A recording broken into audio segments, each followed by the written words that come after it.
कि जालू घर एला भर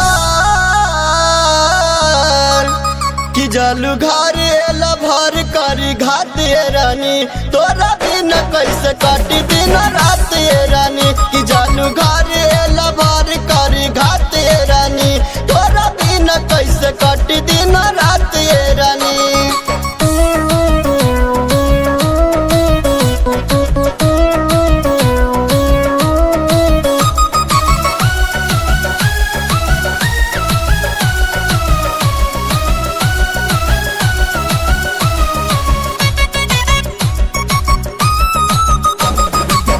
कितना भुलाई मानत नहीं खेदिल हो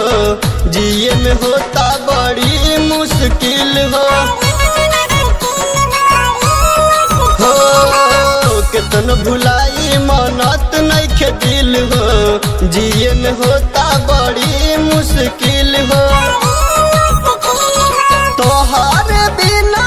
रहत बानी हमर रानी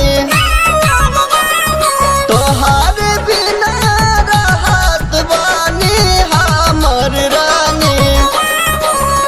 कि जालू घर एला भर कि जालू घर एला भर करी घात रानी तोरा दिन कैसे काटी दिन रात रानी कि जालू घर एला भर करी घात रानी तोरा दिन कैसे काटी दिन रात रानी।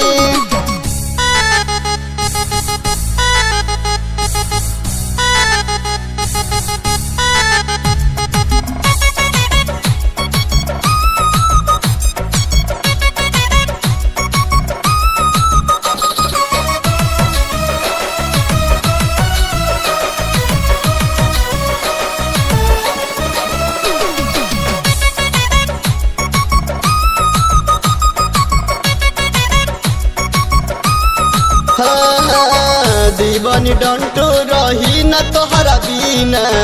हमरा से इतने बता दे हसीना